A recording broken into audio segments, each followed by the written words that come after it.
Hey guys, this is Stacy from eatthebite.com, and today we're making a fantastic butternut squash risotto. Flavored with leeks, sage, thyme, and cheese, this elegant risotto will blow your mind. So let's get to work. I bought 2 already peeled butternut squash halves, so 1 whole squash. We've got to dice this into small pieces, so I'll start by cutting off the hollowed out top piece of each half. Then I'll cut that into thick strips, which I'll then dice into small pieces. For the larger end of the butternut squash, I'll do the same thing. Cut it into thick strips and then into cubes, just like you see here. I have a leek, and we're only going to use the white and light green part, so I'll cut the dark green part off and discard it. We'll slice the leek into rings. And if you look, you can see they're pretty dirty and we'll need to wash them thoroughly. I usually put water in a bowl and I throw all my leek rings in there. You've got to dunk them down in the water and break the rings apart. Oh, and I want you to see the dirt at the bottom. You really got to be careful and clean these leeks thoroughly. After that, I drain them, rinse them, and put them in a bowl. I have some fresh sage and thyme for this dish, so I'll start by picking off some of the sage leaves. Then I will stack the leaves on top of each other, roll them up, and slice them into strips. And then I'll dice them into smaller pieces from there. After we finish the sage, we'll just set that aside and get to work on our fresh thyme. I pull off what I think will be equal to about a teaspoon of thyme and start pulling the tiny leaves off the stems like you see here. Then once I pull them all off, I'll just chop them a little bit more. I want to get them a bit finer than they are. And then I'll add that to the ramekin with the sage. I've got 2 pans here, one for the butternut squash and one to cook my leeks. I'll drizzle about a tablespoon or so of olive oil on my butternut squash, along with a little salt and pepper. I've got olive oil and butter in the smaller pan, and I'll add my leeks to that pan. Then I'll put in a little bit of salt and pepper there as well. Give it a little stir around the pan. We're going to cook these until they're browned and almost caramelized.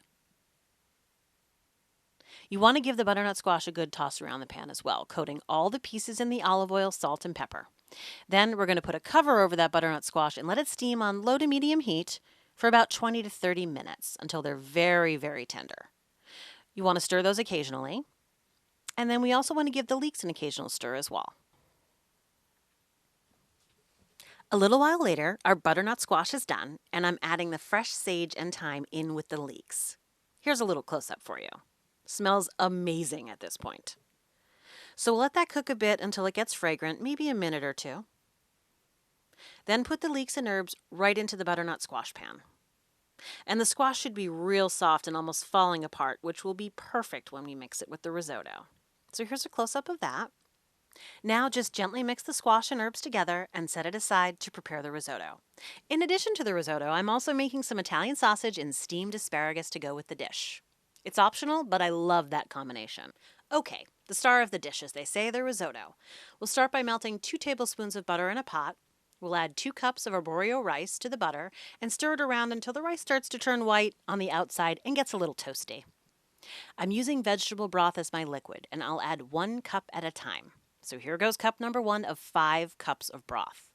With risotto, you have to add the broth and continuously stir until the rice has absorbed all of the broth before you add the next cup of broth, as you see here. After all the liquid is absorbed, I will add the second cup of vegetable broth. Same drill here. We add the broth, continuously stir the risotto until that cup of broth is absorbed. And be sure to run your spoon across the bottom of the pot too, so that nothing is getting stuck and burned there. There's a lot of stirring with risotto, but the end result is so worth it. Here's another cup of broth, and I won't bore you with any more of that. Just know that 5 cups of broth get added 1 at a time, and you're good to go.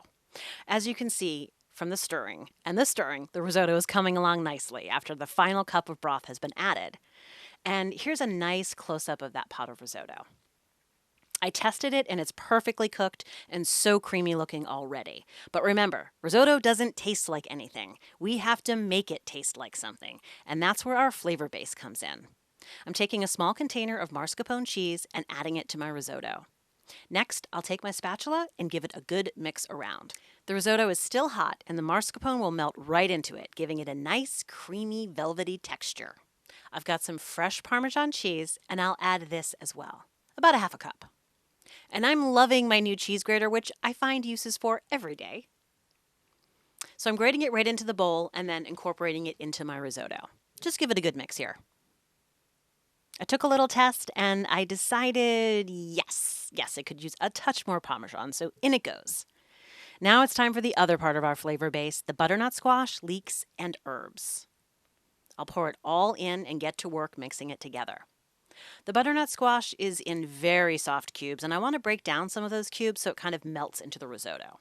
You'll have some chunks in the final product, but most of it will blend right into the risotto. So keep mixing and breaking down the cubes. It is a personal preference too. If you want more butternut squash cubes, then leave them there. And here's our beautiful risotto. And now is my favorite time. It's time to eat the bite. I made Italian sausage and steamed asparagus, and trust me, this is a winning flavor combination. And look at that delicious bite. The creamy risotto and that nice chunk of squash. It's really delicious and rich and creamy. And you can really serve this as a main course or a side dish like here. The risotto and sausage combination is fantastic, and sausage and asparagus are super easy to make. We had a feast on this risotto, and I had lots left over to give away and for lunches.